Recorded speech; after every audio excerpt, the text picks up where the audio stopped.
1. Some things are in our control, and others not.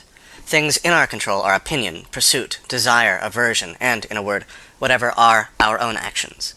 Things not in our control are body, property, reputation, command, and, in one word, whatever are not our own actions. The things in our control are by nature free, unrestrained, unhindered. But those not in our control are weak, slavish, restrained, belonging to others. Remember, then, that if you suppose that things which are slavish by nature are also free, and that what belongs to others is your own, then you will be hindered. You will lament, you will be disturbed, and you will find fault both with gods and men. But if you suppose that only to be your own, which is your own, and what belongs to others such as it really is, then no one will ever compel you or restrain you. Further, you will find fault with no one, or accuse no one. You will do nothing against your will. No one will hurt you, you will have no enemies, and you will not be harmed. Aiming, therefore, at such great things, remember that you must not allow yourself to be carried even with a slight tendency towards the attainment of lesser things. Instead, you must entirely quit some things, and for the present postpone the rest. But if you would both have these great things along with power and riches, then you will not gain even the latter, because you aim at the former too. But you will absolutely fail of the former, by which alone happiness and freedom are achieved. Work, therefore, to be able to say to every harsh appearance, "You are but an appearance, and not absolutely the thing you appear to be." And then examine it by those rules which you have, and first and chiefly by this, whether it concerns the things which are in our control, or those which are not. And if it concerns anything not in our control, be prepared to say that it is nothing to you. 2. Remember that following desire promises the attainment of that of which you are desirous, and aversion promises the avoiding that to which you are averse. However, he who fails to obtain the object of his desire is disappointed, and he who incurs the object of his aversion, wretched. If, then, you confine your aversion to those objects only which are contrary to the natural use of your faculties, which you have in your own control, you will never incur anything to which you are averse. But if you are averse to sickness, or death, or poverty, you will be wretched. Remove aversion, then, from all things that are not in our control, and transfer it to things contrary to the nature of what is in our control. But, for the present, totally suppress desire, for if you desire any of the things which are not in your own control, you must necessarily be disappointed, and of those which are, and which it would be laudable to desire, nothing is yet in your possession. Use only the appropriate actions of pursuit and avoidance, and even these lightly, and with gentleness and reservation. 3. With regard to whatever objects give you delight, are useful, or are deeply loved, remember to tell yourself of what general nature they are, beginning from the most insignificant things. If, for example, you are fond of a specific ceramic cup, remind yourself that it is only ceramic cups in general of which you are fond. Then, if it breaks, you will not be disturbed. If you kiss your child or your wife, say that you only kiss things which are human, and thus you will not be disturbed if either of them dies. 4. When you are going about any action, remind yourself what nature the action is. If you are going to bathe, picture to yourself the things which usually happen in the bath. Some people splash the water, some push, some use abusive language, and others steal. Thus, you will more safely go about this action if you say to yourself, "I will now go bathe, and keep my own mind in a state conformable to nature," and in the same manner with regard to every other action. For thus, if any hindrance arises in bathing, you will have it ready to say, "It was not only to bathe that I desired, but to keep my mind in a state conformable to nature, and I will not keep it if I'm bothered at such things that happen." 5. Men are disturbed not by things, but by the principles and notions which they form concerning things. Death, for instance, is not terrible, else it would have appeared so to Socrates. But the terror consists in our notion of death, that it is terrible. When, therefore, we are hindered, or disturbed, or grieved, let us never attribute it to others, but to ourselves, that is, to our own principles. An uninstructed person will lay the fault of his own bad condition upon others. Someone just starting instruction will lay the fault on himself. Someone who is perfectly instructed will place blame neither on others nor on himself. 6. Don't be prideful with any excellence that is not your own. If a horse should be prideful and say, "I am handsome," it would be supportable. But when you are prideful and say, "I have a handsome horse," Know that you are proud of what is, in fact, only the good of the horse. What then is your own? Only your reaction to the appearances of things. Thus, when you behave conformably to nature in reaction to how things appear, you will be proud with reason, for you will take pride in some good of your own. 7. Consider when, on a voyage, your ship is anchored. If you go on shore to get water, you may along the way amuse yourself with picking up a shellfish or an onion.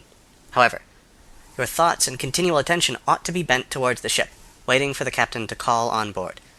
You must then immediately leave all these things, otherwise you'll be thrown into the ship, bound neck and feet like a sheep.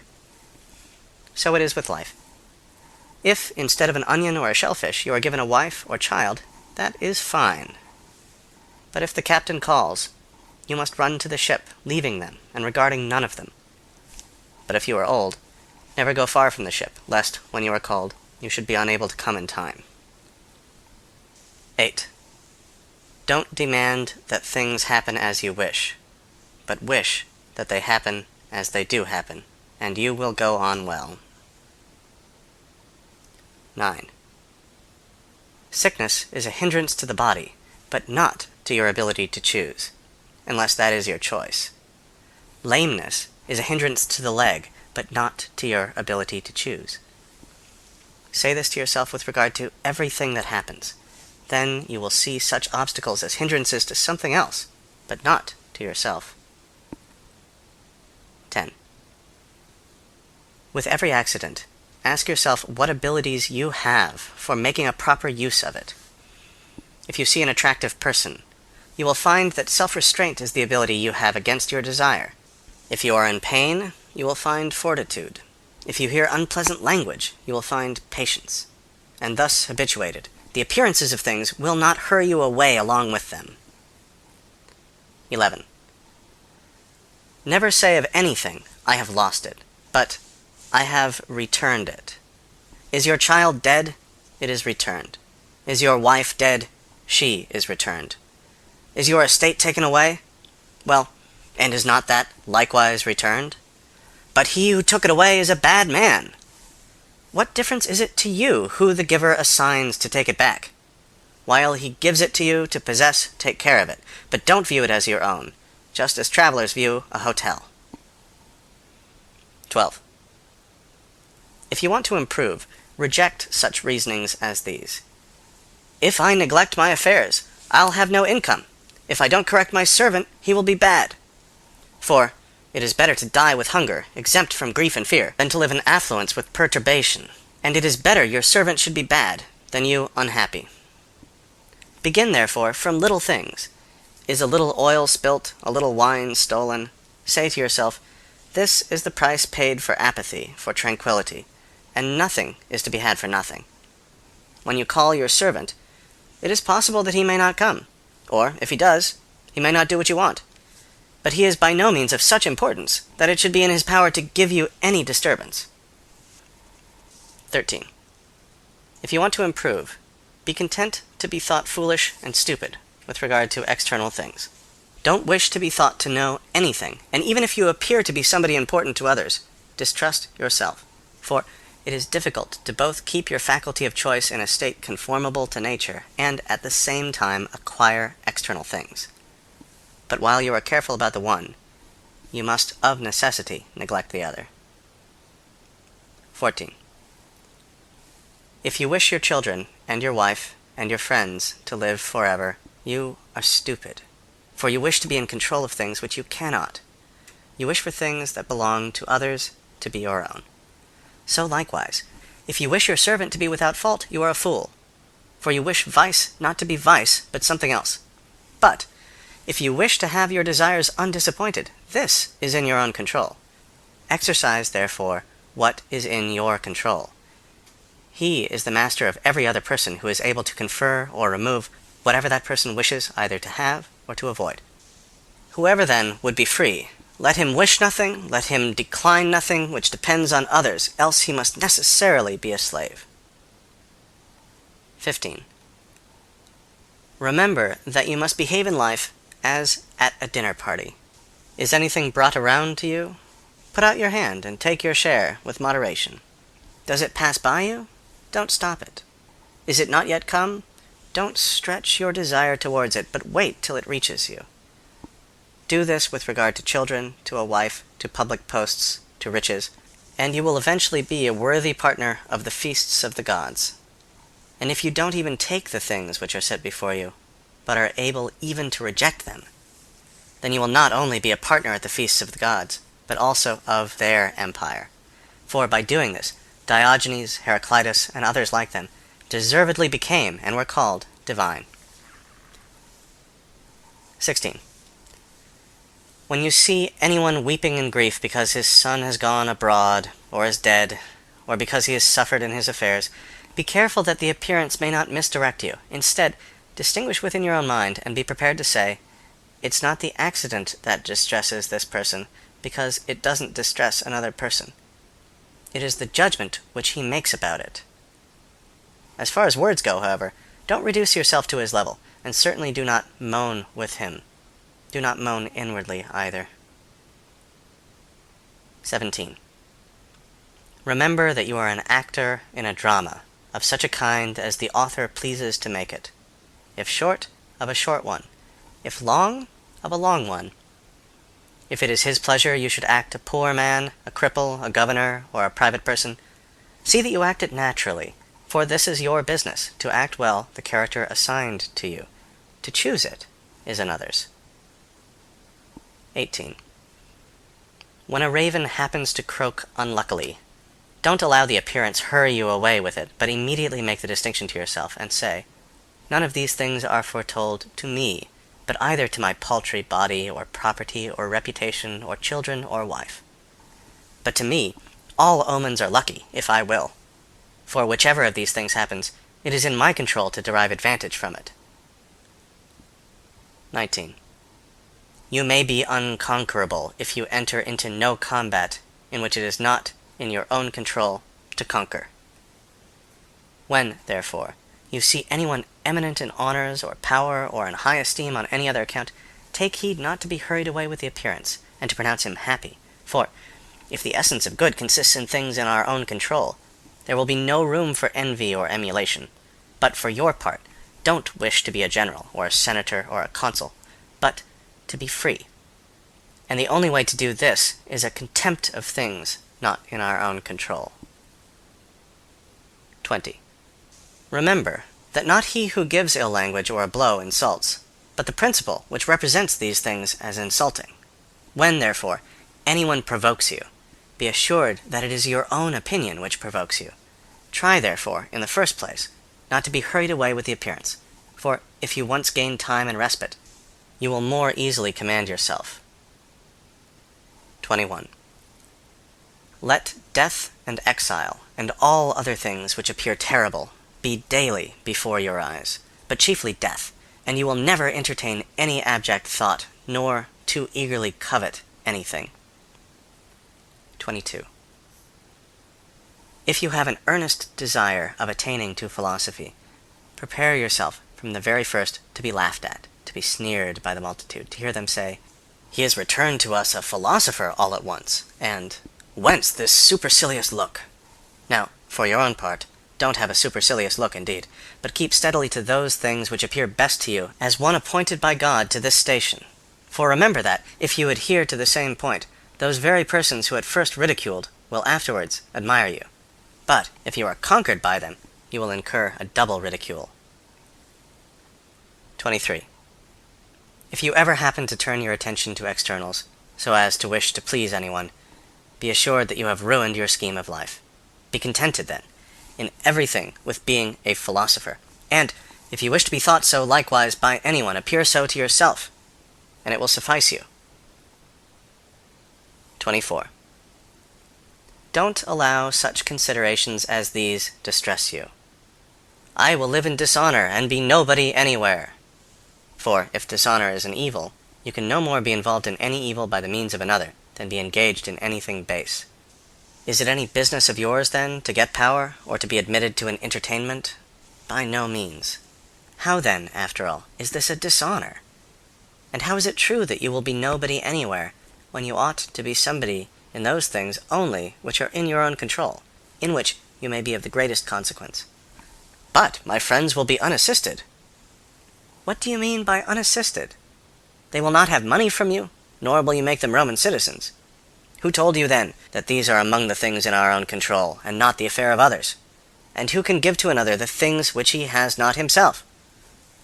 Well, but get them, then, that we too may have a share. If I can get them with the preservation of my own honor and fidelity and greatness of mind, show me the way, and I will get them. But if you require me to lose my own proper good, that you may gain what is not good, consider how inequitable and foolish you are. Besides, which would you rather have, a sum of money, or a friend of fidelity and honor? Rather assist me, then, to gain this character than require me to do those things by which I might lose it. Well, but my country, say you, as far as depends on me, will be unassisted. Here again, what assistance is this you mean? It will not have porticos, nor baths of your providing. And what signifies that? Why, neither does a smith provide it with shoes, or a shoemaker with arms.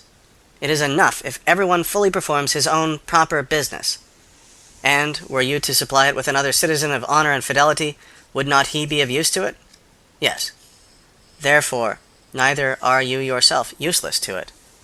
What place, then, say you, will I hold in the state?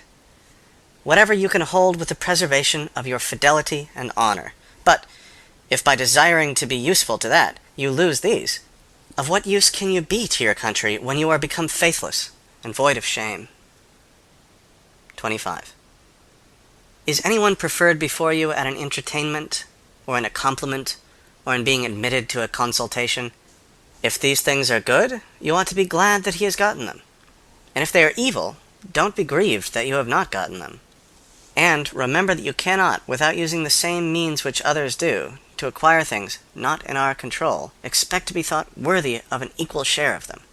For how can he who does not frequent the door of any great man, does not attend him, does not praise him, have an equal share with him who does? You are unjust, then, and insatiable, if you are unwilling to pay the price for which these things are sold, and would have them for nothing. For how much is lettuce sold? 50 cents, for instance. If another, then, paying 50 cents, takes the lettuce, and you, not paying it, go without them, don't imagine that he has gained any advantage over you, for as he has the lettuce, so you have the 50 cents which you did not give. So, in the present case, you have not been invited to such a person's entertainment, because you have not paid him the price for which a supper is sold. It is sold for praise. It is sold for attendance.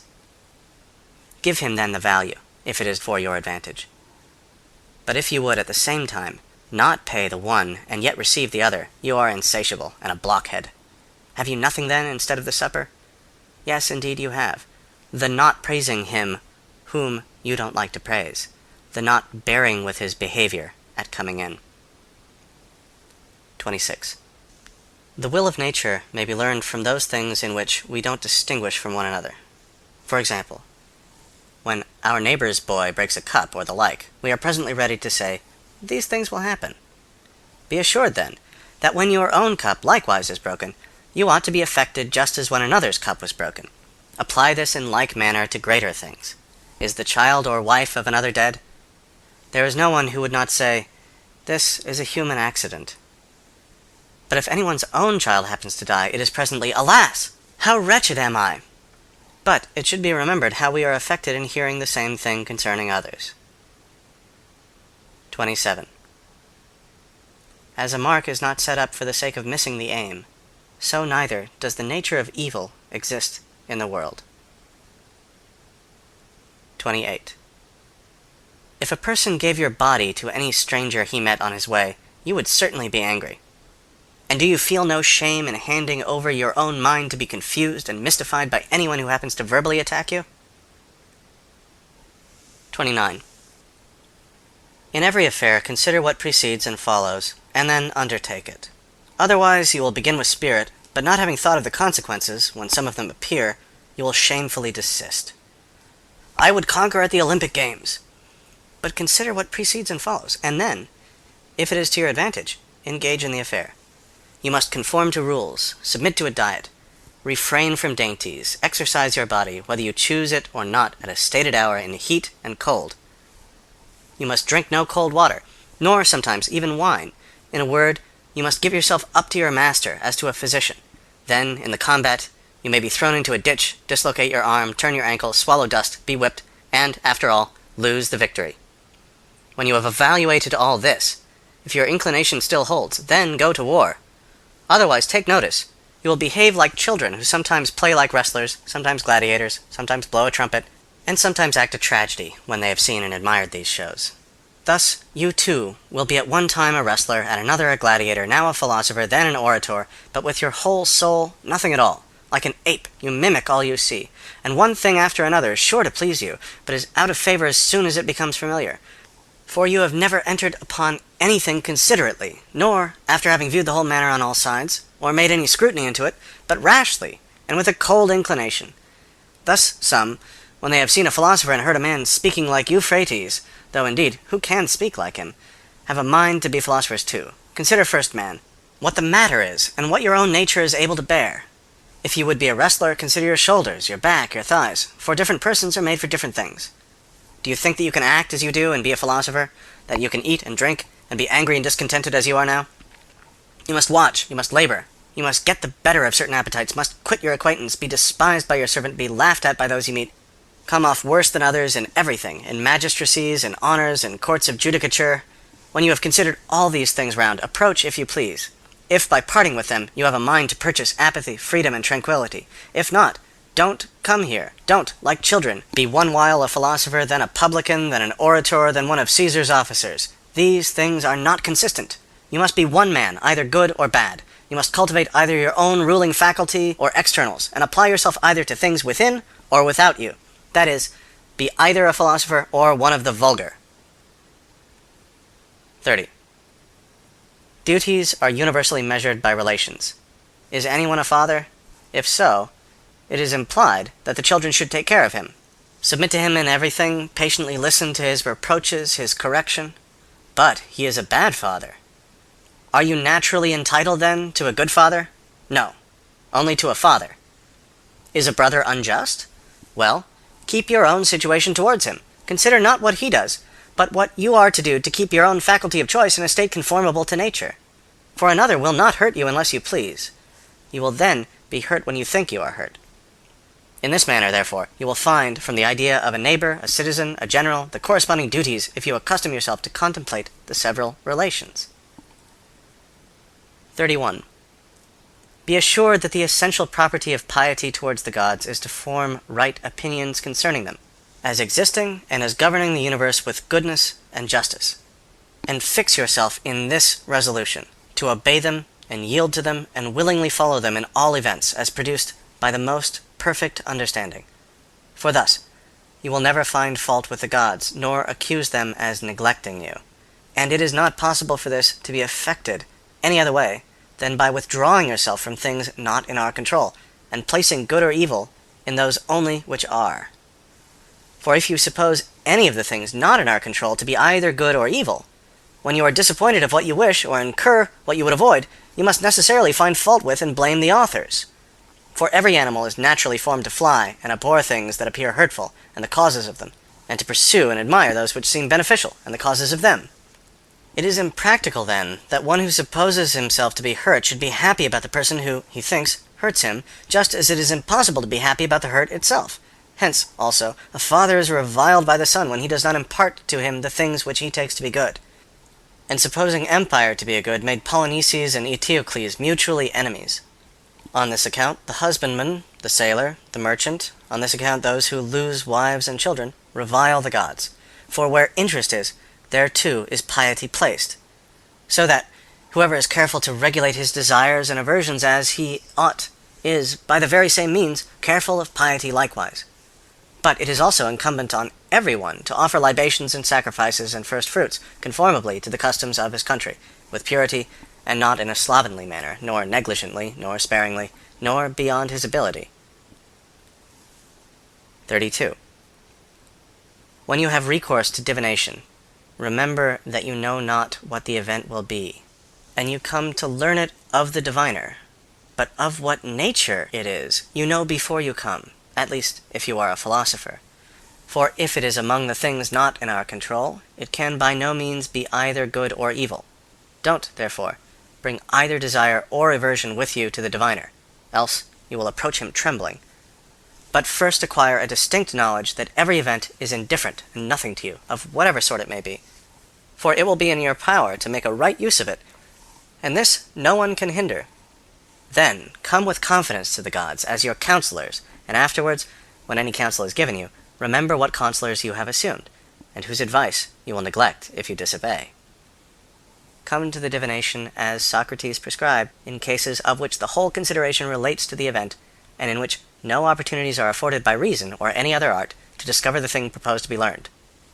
When, therefore, it is our duty to share the danger of a friend or of our country, we ought not to consult the oracle whether we will share it with them or not, for, though the diviner should forewarn you that the victims are unfavorable, this means no more than that either death or mutilation or exile is portended.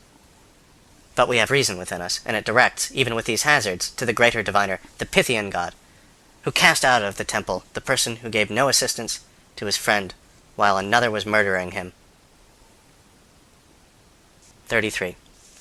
Immediately prescribe some character and form of conduct to yourself, which you may keep both alone and in company. Be for the most part silent, or speak merely what is necessary, and in few words.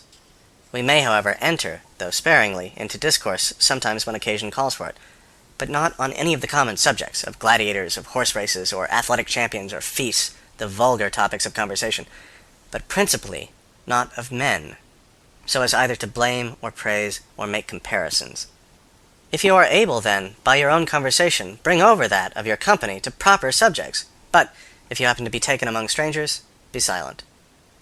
Don't allow your laughter to be much, nor on many occasions, nor profuse.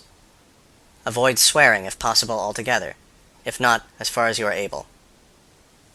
Avoid public and vulgar entertainments, but if ever an occasion calls you to them, keep your attention upon the stretch, that you may not imperceptibly slide into vulgar manners.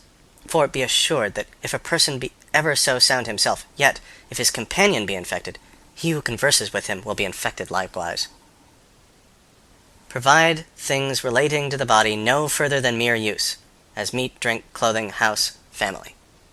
But strike off, and reject everything relating to show and delicacy. As far as possible, before marriage, keep yourself pure from familiarities with women, and if you indulge them, let it be lawfully. But don't, therefore, be troublesome and full of reproofs to those who use these liberties, nor frequently boast that you yourself don't. If anyone tells you that such a person speaks ill of you, don't make excuses about what is said of you, but answer, "He does not know my other faults, else he would not have mentioned only these." It is not necessary for you to appear often at public spectacles, but if ever there is a proper occasion for you to be there, don't appear more solicitous for anyone than for yourself, that is, wish things to be only just as they are, and him only to conquer who is the conqueror, for thus you will meet with no hindrance. But abstain entirely from declamations and derision and violent emotions. And when you come away, don't discourse a great deal on what is past, and what does not contribute to your own amendment, for it would appear by such discourse that you are immoderately struck with the show. Go not, of your own accord, to the rehearsals of any authors, nor appear at them readily. But if you do appear, keep your gravity and sedateness, and at the same time avoid being morose. When you are going to confer with anyone, and particularly those in a superior station, represent to yourself how Socrates or Zeno would behave in such a case, and you will not be at a loss to make proper use of whatever may occur. When you are going to any of the people in power, represent to yourself that you will not find him at home, that you will not be admitted, that the doors will not be opened for you, that he will take no notice of you. If, with all this, it is your duty to go, bear what happens, and never say to yourself, "It was not worth so much," for this is vulgar, and like a man dazed by external things. In parties of conversation, avoid a frequent and excessive mention of your own actions and dangers. For however agreeable it may be to yourself to mention the risks you have run, it is not equally agreeable to others to hear your adventures. Avoid likewise an endeavor to excite laughter, for this is a slippery point which may throw you into vulgar manners, and besides, may be apt to lessen you in the esteem of your acquaintance. Approaches to indecent discourse are likewise dangerous. Whenever, therefore, anything of this sort happens, if there be a proper opportunity, rebuke him who makes advances that way, or at least, by silence and blushing, and a forbidding look, show yourself to be displeased by such talk. 34. If you are struck by the appearance of any promised pleasure, guard yourself against being hurried away by it, but let the affair wait your leisure, and procure yourself some delay. Then bring to your mind both points of time, that in which you will enjoy the pleasure, and that in which you will repent and reproach yourself after you have enjoyed it, and set before you, in opposition to these, how you will be glad and applaud yourself if you abstain. And even though it should appear to you a seasonable gratification, take heed that its enticing and agreeable and attractive force may not subdue you, but set in opposition to this, how much better it is to be conscious of having gained so great a victory. 35. When you do anything from a clear judgment that it ought to be done, never shun the being seen to do it, even though the world should make a wrong supposition about it. For, if you don't act right, shun the action itself, but if you do, why are you afraid of those who censure you wrongly? 36. As the proposition, either it is day or it is night, is extremely proper for a disjunctive argument, but quite improper in a conjunctive one, so, at a feast, to choose the largest share is very suitable to the bodily appetite, but utterly inconsistent with the social spirit of an entertainment. When you eat with another, then, remember not only the value of those things which are set before you to the body, but the value of that behavior which ought to be observed towards the person who gives the entertainment. 37. If you have assumed any character above your strength, you have both made an ill figure in that, and quitted one which you might have supported. 38. When walking, you are careful not to step on a nail or turn your foot. So, likewise, be careful not to hurt the ruling faculty of your mind. And if we were to guard against this in every action, we should undertake the action with the greater safety. 39. The body is to everyone the measure of the possessions proper for it, just as the foot is of the shoe. If, therefore, you stop at this, you will keep the measure, but if you move beyond it, you must necessarily be carried forward as down a cliff, as in the case of a shoe. If you go beyond its fitness to the foot, it comes first to be gilded, then purple, and then studded with jewels. For to that which once exceeds a due measure, there is no bound. 40. Women from 14 years old are flattered with the title of mistresses by the men. Therefore, perceiving that they are regarded only as qualified to give the men pleasure, they begin to adorn themselves, and in that to place ill their hopes. We should, therefore, fix our attention on making them sensible that they are valued for the appearance of decent, modest, and discreet behavior. 41. It is a mark of want of genius to spend much time in things relating to the body, as to be long in our exercises, in eating and drinking, and in the discharge of other animal functions. These should be done incidentally and slightly, and our whole attention be engaged in the care of the understanding. 42. When any person harms you, or speaks badly of you, remember that he acts or speaks from a supposition of its being his duty. Now, it is not possible that he should follow what appears right to you, but what appears so to himself. Therefore, if he judges from a wrong appearance, he is the person hurt, since he too is the person deceived. For if anyone should suppose a true proposition to be false, the proposition is not hurt, but he who is deceived about it. Setting out, then, from these principles, you will meekly bear a person who reviles you, for you will say upon every occasion, "It seems so to him." 43.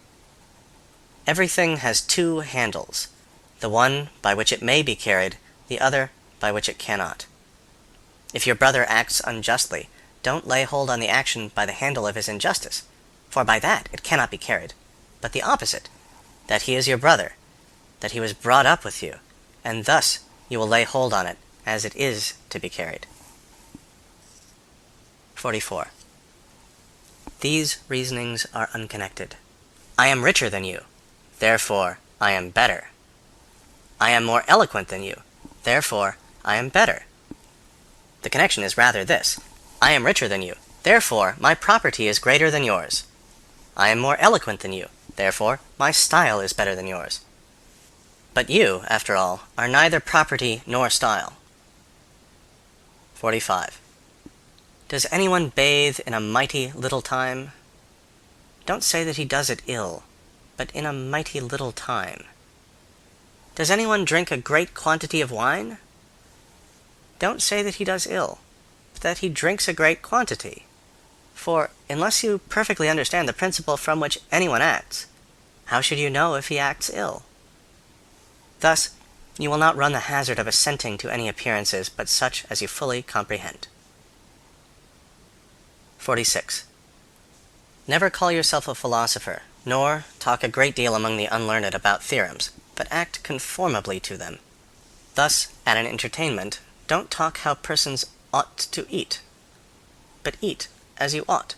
For remember that in this manner Socrates also universally avoided all ostentation.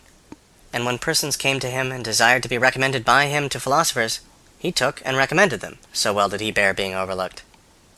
But that if ever any talk should happen among the unlearned concerning philosophic theorems, be you, for the most part, silent. For there is great danger in immediately throwing out what you have not digested. And if anyone tells you that you know nothing, and you are not nettled at it, then you may be sure that you have begun your business. For sheep don't throw up the grass to show the shepherds how much they've eaten, but, inwardly digesting their food, they outwardly produce wool and milk. Thus, therefore, do you likewise not show theorems to the unlearned, but the actions produced by them after they have been digested. 47. When you have brought yourself to supply the necessities of your body at a small price, don't pique yourself upon it, nor, if you drink water, be saying upon every occasion, I drink water. But first, consider how much more sparing and patient of hardship the poor are than we. But if at any time you would inure yourself by exercise to labor and bearing hard trials, do it for your own sake, and not for the world. Don't grasp statues. But when you are violently thirsty, take a little cold water in your mouth, and spurt it out, and tell nobody. 48. The condition and characteristic of a vulgar person is that he never expects either benefit or hurt from himself, but from externals. The condition and characteristic of a philosopher is that he expects all hurt and benefit from himself. The marks of a proficient are that he censures no one, praises no one, blames no one, accuses no one, says nothing concerning himself as being anybody or knowing anything. When he is in any instance hindered or restrained, he accuses himself, and if he is praised, he secretly laughs at the person who praises him, and if he is censured, he makes no defense. But he goes about with the caution of sick or injured people, dreading to move anything that is set right before it is perfectly fixed. He suppresses all desire in himself. He transfers his aversion to those things only which thwart the proper use of our own faculty of choice. The exertion of his active powers towards anything is very gentle. If he appears stupid or ignorant, he does not care, and, in a word, he watches himself as an enemy, and one in ambush. 49. When anyone shows himself overly confident in ability to understand and interpret the works of Chrysippus, say to yourself, unless Chrysippus had written obscurely, this person would have had no subject for his vanity. But what do I desire? To understand nature and follow her. I ask, then, who interprets her, and finding Chrysippus does, I have recourse to him. I don't understand his writings. I seek, therefore, one to interpret them. So far, there is nothing to value myself upon, and when I find an interpreter, what remains is to make use of his instructions. This alone is the valuable thing. But if I admire nothing but merely the interpretation, what do I become more than a grammarian instead of a philosopher? Except, indeed, that instead of Homer, I interpret Chrysippus. When anyone, therefore, desires me to read Chrysippus to him, I rather blush when I cannot show my actions agreeable and consonant to his discourse. 50. Whatever moral rules you have deliberately proposed to yourself, abide by them as they were laws, and as if you would be guilty of impiety by violating any of them. Don't regard what anyone says of you, for this, after all, is no concern of yours. How long, then, will you put off thinking yourself worthy of the highest improvements, and follow the distinctions of reason? You have received the philosophical theorems with which you ought to be familiar, and you have been familiar with them. What other master, then, do you wait for to throw upon that the delay of reforming yourself? You are no longer a boy, but a grown man. If, therefore, you will be negligent and slothful, and always add procrastination to procrastination, purpose to purpose, and fix day after day in which you will attend to yourself, you will insensibly continue without proficiency, and, living and dying, persevere in being one of the vulgar. This instant, then, think yourself worthy of living as a man grown up and a proficient. Let whatever appears to be the best be to you an inviolable law, and if any instance of pain or pleasure, of glory or disgrace, is set before you, remember that now is the combat, now the Olympiad comes on, nor can it be put off. By once being defeated and giving way, proficiency is lost, or by the contrary, preserved. Thus Socrates became perfect, improving himself by everything, attending to nothing but reason. And though you are not yet a Socrates, you ought, however, to live as one desirous of becoming a Socrates. 51. The first and most necessary topic in philosophy is that of the use of moral theorems, such as we ought not lie. The second is that of demonstrations, such as what is the origin of our obligation not to lie. The third gives strength and articulation to the other two, such as what is the origin of this as a demonstration. For what is demonstration? What is consequence? What contradiction? What truth? What falsehood? The third topic, then, is necessary on account of the second, and the second on the account of the first. But the most necessary, and that whereon we ought to rest, is the first. But we act just on the contrary, for we spend all our time on the third topic, and employ all our diligence about that, and entirely neglect the first. Therefore, at the same time that we lie, we are immediately prepared to show how it is demonstrated that lying is not right.